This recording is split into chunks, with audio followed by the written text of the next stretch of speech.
one Maniac Shadow down? Yeah. That's a very Patrick Chapin thing to do. It is. There are also 4 copies of Cryptic Command. 4. That's a hard card to play 4 copies of, but Chapin's not scared.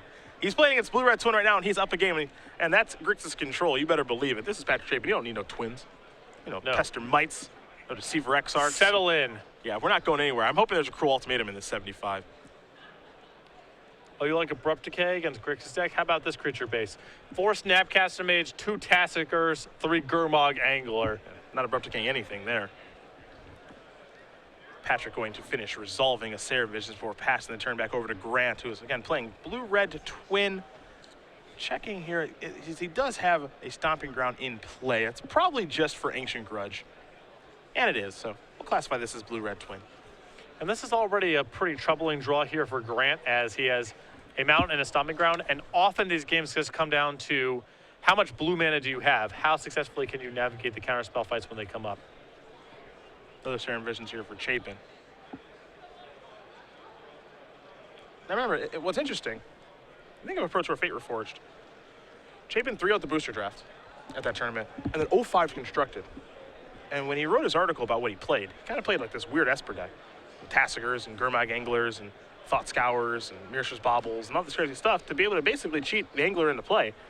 And at that time, people were just saying, you know, the deck you played was horrible. Why would you ever do this? And Chapin is not afraid to risk it in a tournament because he's in Pro Tours. He's not there top 32, top 64. He's there to win the tournament. So he'll risk playing what many will consider to be a bad deck if he believes in something. And kind of looking back at things now, you know, did he find the perfect base for that tournament? Obviously not.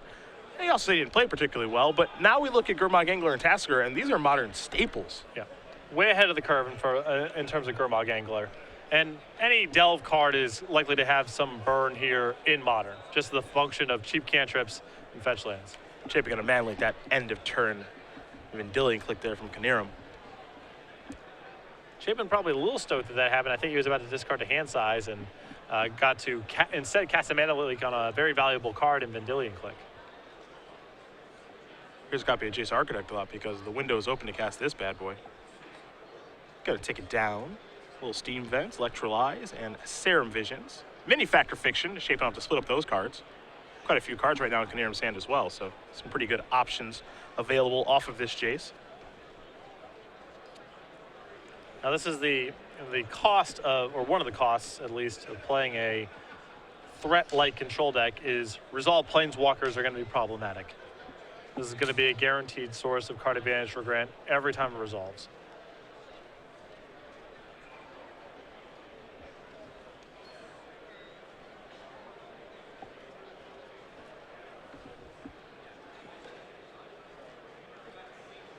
Now here's Serum Visions. Draw a card. And scry 2.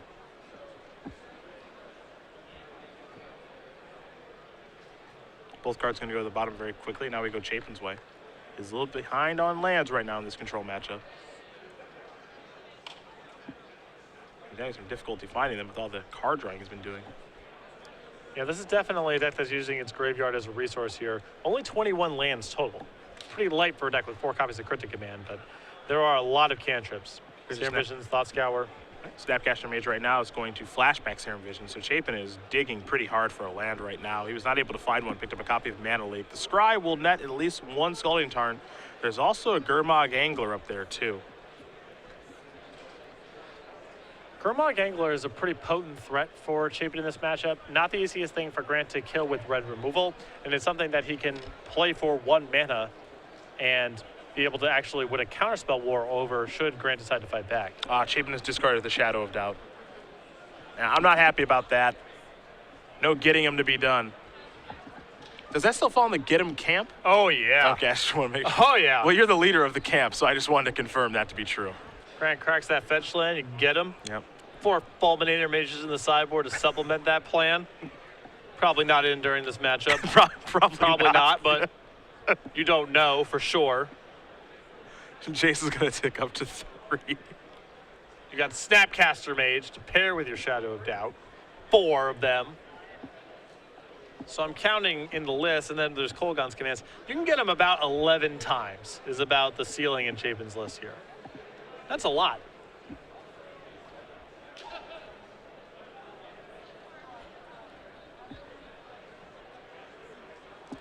Well, Chapin's in some trouble here. Here's a Vendilion click. And Knierim can certainly work his way through, Mana Leak. See the 3 mana available there. It's going to be a remand. Of course, this Vendilion click being cast in the draw step. And here's a remand, targeting remand. Does Chapin have a card like Dispel or perhaps Spell Pierce here? Maybe even Spell Snare. And he does have Spell Snare. So Spell Snare will counter Remand. Now Remand will counter Vendilion Click, which means Chapin will draw a card.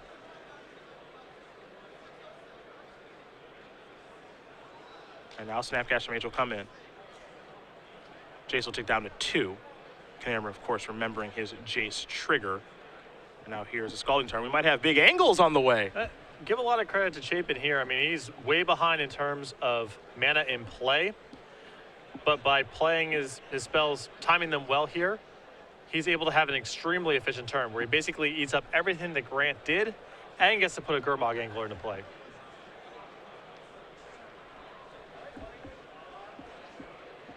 Zombie Fish. How? That's not Paul Cheon. It's looking to go eaten. Is that Paul Cheon? You can't corner the market on Halfing. And look at this thing. I mean, that's... that thing is ready to eat. This is not particularly happy fish. What is that thing in its mouth? It's like dangling there. I don't know. Pretty unclear. Do not know. Cannot tell from this It's vantage point. it's eating that, whatever it is. We've been told that we believe it's a lure looking to attract prey. Oh, so is someone going fishing and that's what they brought up as the angler? Rough beat for that fisherman. Yeah, that is not where you want to be. Tough to watch. But to be fair, why are you fishing in Gurmag? Oh, yeah, I mean, it there are a lot of questions to be asked. demands more questions than it answers. Yeah. That's for sure.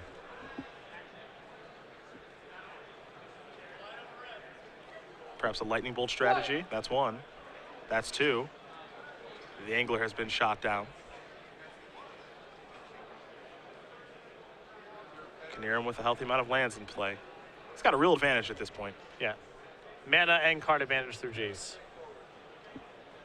Cryptic Command the draw here for Chapin. One of his favorites. Jay's going to take back down to 2. Pass the turn back.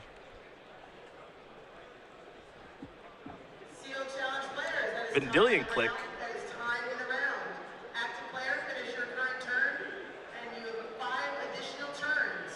Chapin going to go with Mana Leak here. That's going to be hit with a Spell Snare. That's going to be hit with a Dispel. So both players exchanging a lot of resources here. But actually, it feels like Chapin might be the one starting to pull ahead now. I think he's still down on the card advantage front, but given his mana stumbles and having to discard a hand size, he is keeping his head above water in this game, and in large part due to how efficient his spells are. You can see Chapin's approach to this matchup is just do awesome things for as little mana as possible. Dispel, Gurmag, Angler, they're all kind of part of the same puzzle. There are a lot of people very passionate about Gurmag Angler right now on Twitter. Apparently, it's an angler fish. Anglers have natural lures on their foreheads to attract other fish. Aha! See, I was not aware of that. You see Electrolyze being cast. Now, I've learned something from everyone on Twitter, which means, you know what that means? A lot of people watching the broadcast right now. It's awesome. Thank you guys very much. Did you fish a lot as a kid? No. Okay. Or I would have known the answer to that question. Not necessarily. You don't encounter a lot of zombie fish out in the water, so. You know, I did a lot as a kid, played Siphon Filter. I don't have no idea what That's that a is. video game, not a particularly good one, and I played a lot of it. A creeping tar pit and a passing of the turn. I was a gamer, man. I was a gamer.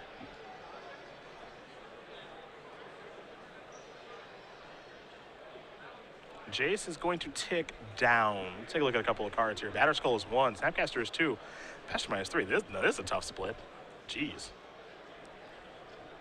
And Batterskull is a challenging card for Chapin to beat in the long term.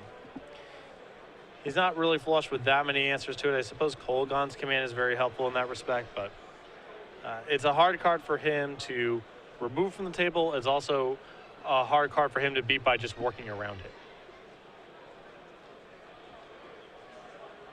couple of cards will go to the bottom. Some cards I had to hand. Keranos, I think, is probably the most important card in hand. I wouldn't be surprised if Grant goes for that right now. Especially with Dispel backup. Yeah.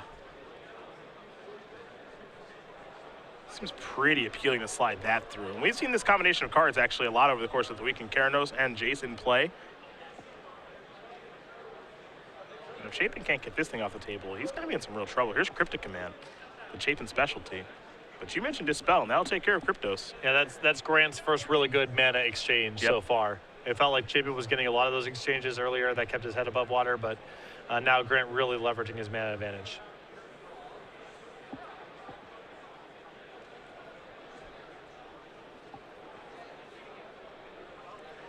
Now it's unclear how Chapin works his way out of this situation, because a Grixis deck really can't get Keranos off the table.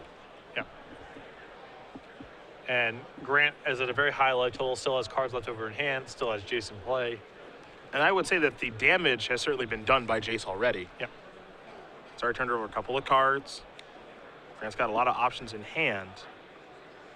So now if you're Chapin, you got to figure out a way to get past both of these powerful cards. He's going to start by playing a Steam Fence untapped and taking 2. Maybe it's time for a Snapcaster Mage. Looks like it is.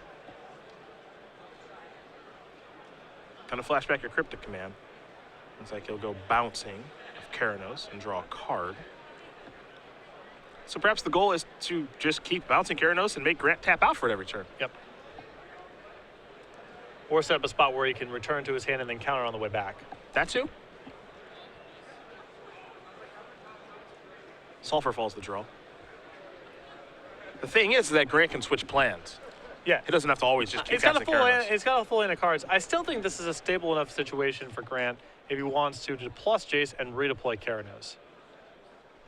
He's not at risk of getting tempoed out of this game or burned out at 19 life. And once you resolve Keranos and are able to protect it, the game gets very easy. Well, it's an attempt at Keranos again. It's going to resolve, of course, because Chapin is tapped out. Jace will take up to 2. And we head back Chapin's way. Chapin will take a draw here. It's an island.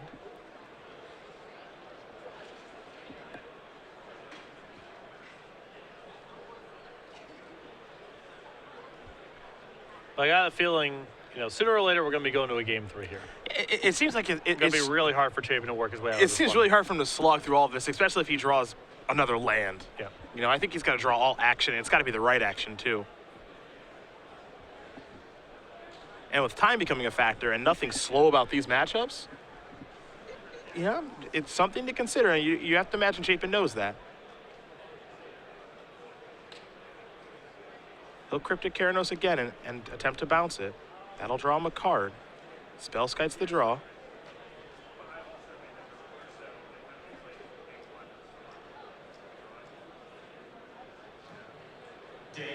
Here's an attack for 1. That'll knock Jace down to 1. There's Spell Skite.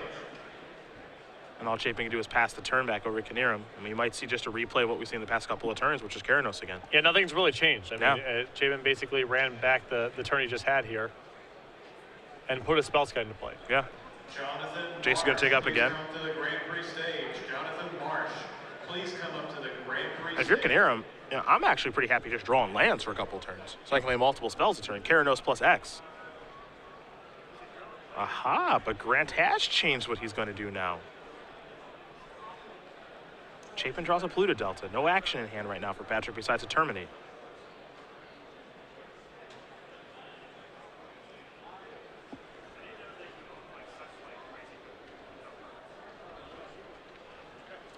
I suppose part of the reason there to not redeploy Keranos is you don't want Chapin to just turn on the Creeping Tar Pit, take care of Jace. So if he's got removal spells in hand or ways to trade, he may want to do that now and make sure the board is super clean for both Jace and Keranos. A couple Pester Mites right now in Grant's hand too that maybe he has some interest in casting as Jace goes down to 1.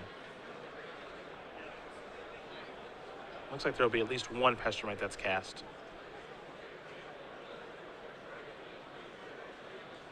That's going to untap an island. And there'll be another Pester Mite here. And Grant might just have some interest in going beat downs. Going to untap an island, or at least try to.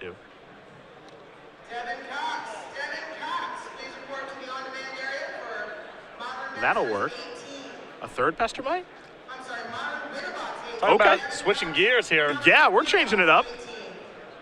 Looking to go beat downs. Players, you're pairing to round Chapin gonna play a Terminator, looks like. pairing to round 2. Yep. Legacy Challenge players, please make your way to your seats.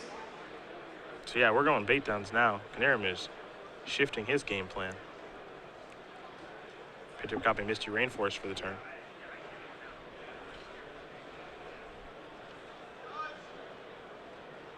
In we go. Chapin gonna go down to 7. Nothing his board can do about that. We know he's got nothing going on in his hand. Misty Rainforest is the land. Jace will take up to 2. There's a copy of Keranos yet again. Chapin has no cryptic commands for that right now. We'll take a draw. Serum Visions. He'll very quickly cast that. Didn't get a great look at what he drew for the turn, but he will scry, Polluted Delta, and Thought Scour, I believe, are the cards he's looking at. Going to consult the hand and put both those cards to the bottom very quickly.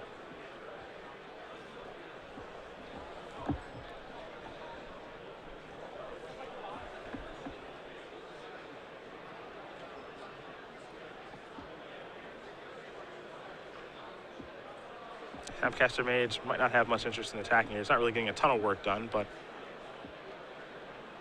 it's going to come in here. Jay's going to go down to 1 yet again. Keranos activation. It's a copy of Remand. Now Chapin can redirect that over to a Spell Skite. And that's exactly what he'll do. But now Remand in Knierim's hand. Here's Snapcaster Mage. And this fulfills the devotion requirement for Keranos as well. Excuse me. Chapin with a Snapcaster Mage here. Didn't think I'd see Keranos attacking this weekend. Saw it last week once, I believe. Yeah. Another Snapcaster Mage. That's going to do it on this game. Grant Knierim's going to win game number 2 here against Patrick Chapin. Blue-Red Twin and Grixis Control are going to go to game 3. You see the clock. 12:30 here left to go. And it doesn't seem like there's anything short about this matchup. Now, Chapin certainly has the ability to get up to some pretty crazy draws that involve Tasigur or Gurmag Angler as soon as turn number 2. So maybe he can really pick up the pace here. We'll see, though. Both players certainly cognizant of the time. Yeah, I mean, I think it's pretty important in this matchup for Chapin to kind of get out in front of Grant, get underneath Grant, whatever you want to call it, get the first threat into play. And then he can start really leveraging the power of his cheap counter spells and so forth.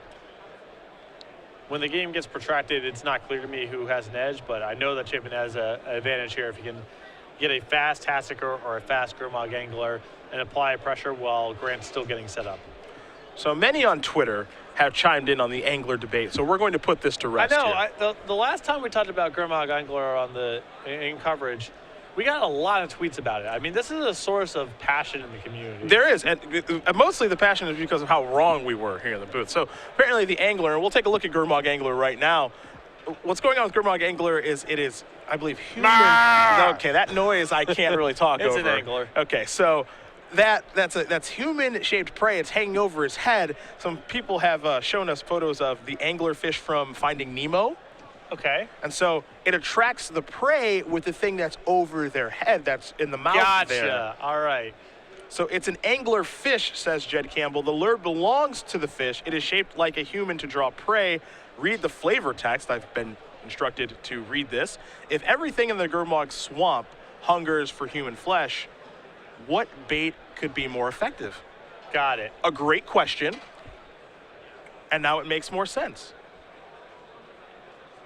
See, I Learn something new every day. I'm not much of a fisherman, as many can now tell.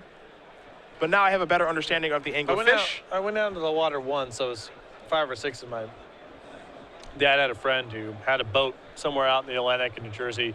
Went out fishing, and I ended up, it was over 100 degrees out in July, and ended up just throwing up over the boat.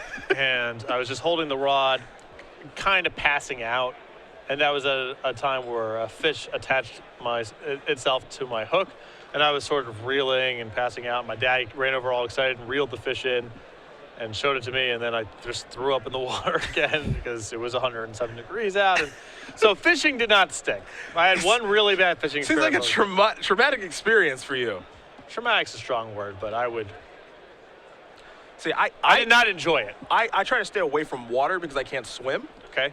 So as a result, at fishing, I don't even know if it's required for you to be able to swim to fish. Depends what you're trying to fish. Yeah, but I just prefer to stay away from water-based activities. You're never going to find me swimming or, I don't know, what else you do in water or above water outside of flying for my job. Water skiing. Nope. I've never done that. Parasailing? Is that like above water? Not a water-based yes. activity? Yeah, not doing that. I'm very anti-water. Though water is my favorite Parasailing is beverage. above water. Yeah. On the water. Whatever. Just not for me. Steam vents to begin things here for Chapin. Chapin is picking up the pace here because he knows tick-tock goes the clock. Serum visions. He's drawn a card. Someone who's been playing control decks for about literally 20 years, knows what the issue is with the clock right now. He's gonna pick it up. Knierim going to sacrifice a land here. You saw him keep Tasker on top, put Gurmag Angler to the bottom.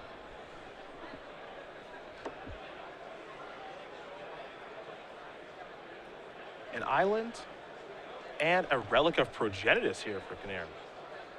Chapin will draw. Takes up that copy of Tassiger. Challenge players. Relic, a very nice card against Chapin. I mean, look at his threat base here. Snapcaster, Tassiger, Gurmag Angler. Yeah. The graveyard matters a lot for what Chapin's trying to do. Are going up.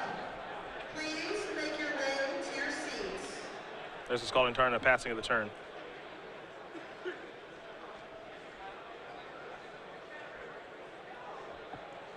Here's a Serum Visions. Chapin going to sacrifice his Scalding Tarn. The Relic will remove the land. Now here's a copy of Counter Squall. Well, well, well. We don't see that one very often. My fondest memory, actually, of Counter Squall playing at the second Hawaii Pro Tour in that block, where I boarded it in my all Cascade deck, and then cascaded into it. It won't surprise you that I went 0-5 at that Pro Tour. Just Yep. didn't really have a great understanding of how to do anything at that tournament. I've seen some really good cascades. Cascade and counterspell is really nice. Yeah, I cast the Cascade into Banefire. I really like that one a lot. I played the gain 4 life card. I think it's called Cascading Sunlight or something like that. And yeah, I cascaded right into a Counter Squall. And then I Nice. realized I shouldn't be playing in this tournament anymore. Thought Scour here from Chapin. So he quickly untaps and he'll take a draw. It looks like Takes a copy Chapin's of Kolaghan's command. Chapin's making some effort here to try to outpace the Relic. Yeah. If he can fill up his graveyard fast enough, maybe he's able to sneak in a Tassiger or a Gurmag Angler. And that's what he's going to try to do. He's sacrificing a fetch land right now. You're going to get a Relic activation to take care of everything. So Grant is on to what Chapin's up to. Yeah, that was a great play there by Grant, but because you can see by the way that Patrick is moving there, this looked like a Gurmag Angler or a Tassiger was coming. Yep. And he responded to the sacrificing of the fetch land and said, I don't think so.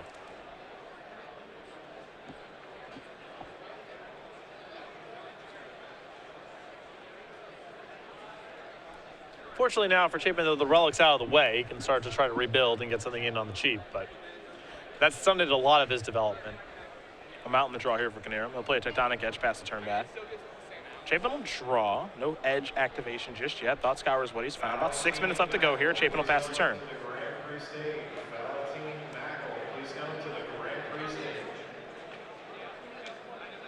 Knierim with a copy of Grim Lavamancer. Here's a copy of Flash Freeze. Chapin's got some spicy ones here. Sideboard is 4 Fulminator Mage, 2 Dispel, and then some 1-ofs. Flash Freeze, Counter Squall, Slay, Damnation is a Staticaster, Spell Sky, Shriek Maw, Batter Skull, Keranos. Slay, huh? Oh, Slay is great. I'm a big fan of Slay. Plane Shift uncommon. Mm-hmm. But it has been reprinted in other sets. Chapin looking to resolve copy of Tassiger now. Says a Knierim lot with about the velocity of Chapin's deck that he's able to get this Tasker into play pretty early through a Relic. Yeah. Knierim with a copy of Remand in hand, opting not to cast it. I think he's got a Roast, and he's likely just to tag Tasker. We may actually have a copy of Sower Temptation, maybe? Let's see what this is. It is a Sower. Chapin looks like he's going to have to mana leak. And he will. Mana leak will be countered by remand. So Chapin gets his mana leak back, but now he loses his Tassiger, so now he's going to need a removal spell. However, I think he does have a copy of Kolaghan's Command in hand. Yeah, a lot of these exchanges are about just mana efficiency from Chapin's side of the table, and mana leak loses the game loses value as the game progresses. So it's not like he had to counter that sower. It's just a good spot to use mana leak. Sower's going to get killed by Kolaghan's Command. It's also going to force Knierim to discard a card. He discarded an island there. Here's the Serum Visions from Grant. So he does draw a card, now scry 2.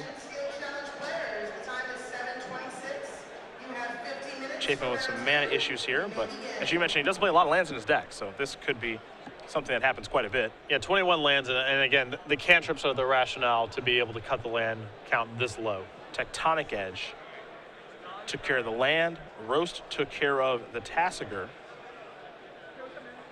And now Lightning Bolt, the draw step here for Chapin. Wants to make sure all the zones are clear. Chapin, all he can do is pass the turn back. Knierim will draw. Looks like he picked up a copy of Remand. Chapin will draw another copy of Gurmag Angler. All he can do is pass the turn back. Graveyard obviously not full enough to cast that card. Scalding Tarn, pass the turn back. Lightning Bolt. We're going upstairs, try to build up Graveyard. Bang. 13 all. Chapin's also at risk of having to discard soon, so might as well cash it in. Pass that turn back. Knierim will draw. Copy of Remand. Chapin got to sacrifice a land here. You see he's moving and grooving. Knierim is too. Both these players do not want to draw. As you mentioned, draw good as a loss here on day number 1.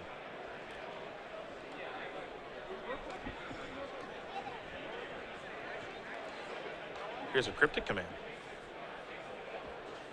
That's going to get remanded. Knierim will draw a card off of that. I really like that play a lot from Chapin. He's just he's bottlenecked on mana. He just needs to cast stuff as much as he possibly can. It's games like this where you can see how strong of a philosophical understanding Chapin has of Magic. These plays are not necessarily intuitive, but he realizes, I got 7 cards in my hand, I have to just cast what I can cast. Even though Cryptic Command is not great bouncing a land and drawing a card, it's 4 mana, and I just have to start spending my mana somehow. You saw Gurmag Angler get cast. Remand was the attempt there from Knierim, but that got spell snared. Now he says, how you like Cryptic Command, buddy? Pick up that Angler and draw a card. Creeping Tar Pit draw here for Chapin. He'll play that, pass the turn back very quickly. Underneath 2.5 minutes here. Both these players playing as fast as they possibly can. Here's that Cryptic Command play yet again. It's going to resolve. Steam Vents gets picked up. Chapin trying to build a little bit of velocity here with Cryptic Command. Pass the turn back. He's got another command in his hand. Looks like he may want to cast that again. Knierim's going to sacrifice a fetch land. Can one of these players finish in time?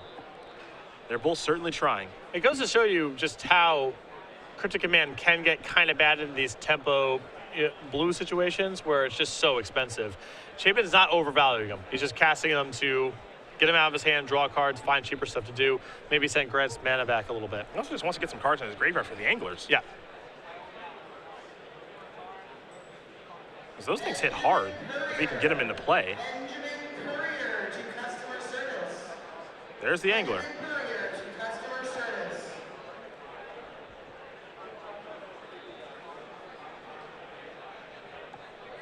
Knierim going to sacrifice a land here.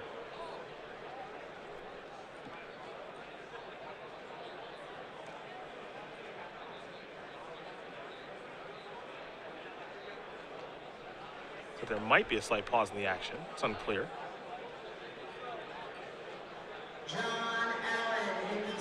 Looks like Chapin requesting a time extension given that pause.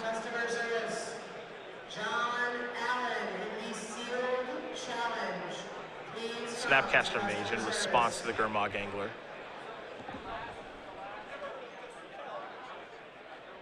Here's Cryptic Command. Going to remand the Cryptic Command. So that gets exiled. Gurmag Angler looks like it's going to be in here.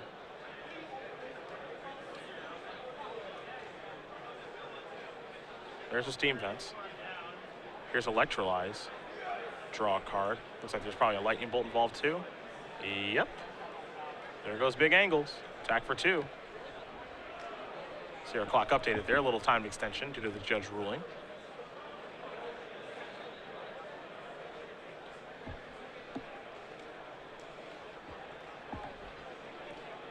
Three mana. Watergrave's going to enter battlefield untapped. Kolaghan's command. Shoot that for 2. Deal 2 to you. Perhaps. Looks like it was rebuy. Nope, okay, it was Discard a card. shoot and discard. Players are playing so fast, trying to keep up with them a little difficult here. Once again, Grand Prix competitors, that is time in the round. Chapin will pass the turn back. Knierim will draw. There's a land. Pass the turn back. Chapin will take a draw step. So important for one of these players to finish. They're certainly trying. All Chapin can do is pass the turn back. Knierim's going to sacrifice a fetch land.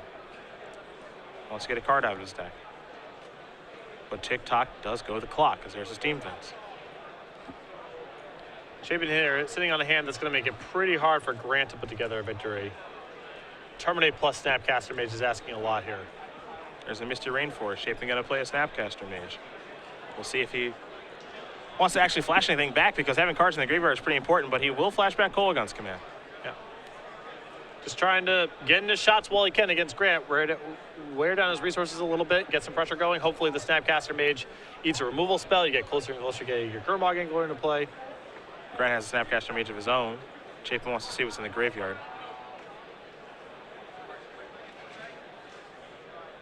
This looks like there was an even longer time extension from something prior in the match, so it looks like our time is all the way updated here with 3:30 left to go.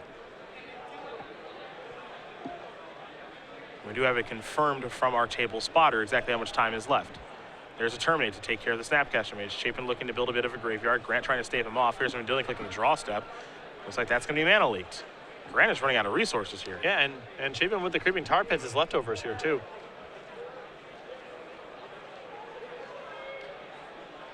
He can flip and start going on the offensive very fast. That's what he's been trying to do for some time now.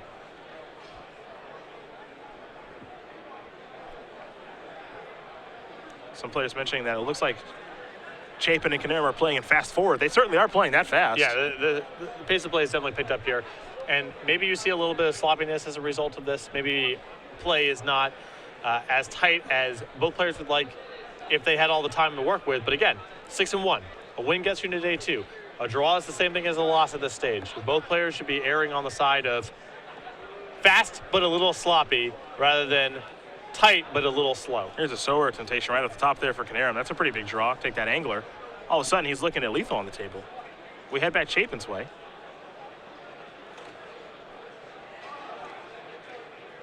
You can see there, the players playing so fast. Grant actually only tapped 3 mana for the Sower Temptation. Purely accidental. Got plenty of mana to work with. Here's a Snapcaster Mage. Removal spell going to go after the Sower. Chapin's going to get his Angler back.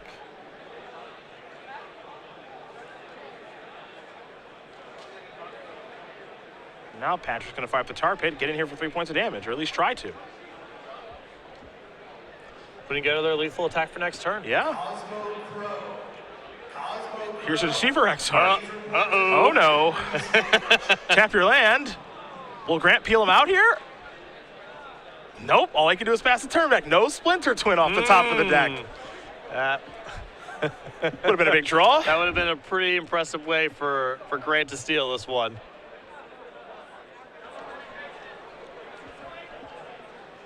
A Thought Scour to start things off perhaps here for Patrick. You still see he's moving still super fast at this point. He'll turn over 2 cards. So fast he can barely even turn the cards over the top of his deck. Lightning Bolt is the card that was found.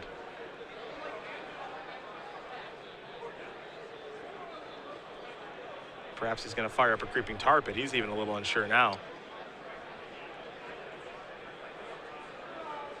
Trying to move so fast with a minute left in the game. Well, what he would like to do right now is find, is there an attack I can make to force Grant to chump block the Gurmag Angler with the Deceiver Exarch? And then you don't have to worry about the Splinter Twin combo. As it stands, I don't think Chapin can win the game against a twin off the top. No removal spell in hand for the Exarch. Tar Pits are going to fire up here. At least one. And this attack is lethal without a chump block. And even with a chump block, the bolt finishes it off. There's your chump block. That's a bad sign if you're Grant. Grant's going to go down to 2. Here's an angler. I think Chapin may be trying to draw on a counter spell here to resolve the lightning bolt. Yeah, he might just bolt inside of Grant's upkeep here. Yep. I also could see where he just doesn't make a move because he doesn't have to. Right, he doesn't have to, and he doesn't want to play the Spell Pierce here. Yep. And he can, if Grant has found Cryptic Command and response, you just bolt in response and you're good. Turn 2 of extra turns here. Chapin may cast the Serum Visions he's just drawn, or he might wait. The hand is nothing useful there for Grant Knierim. And Patrick Chapin's going to win this match here over Grant, 2-1. Grixis Control will take care of Blue-Red Twin, and Chapin was able to get things done just in time. He moves on to 7-1 here. It's a Grixis tournament. It certainly seems that way, and he gets the W. And I think Chapin has a pretty big edge in these games with a light land count and a lot of cantrips. He does have a lot of cantrips. He just had more spells at the end of the game than Grant did. Yeah. And it wasn't like there was a moment you could point to where you said, oh, that's where Chapin drew 4 cards. That's where Chapin got his huge advantage. He was just a little bit more efficient with some of his spells there and had a little bit more gas in the tank there towards the end because of all the cantrips he was playing and the lighter land count rather than playing fewer cantrips and more lands. Impressive win.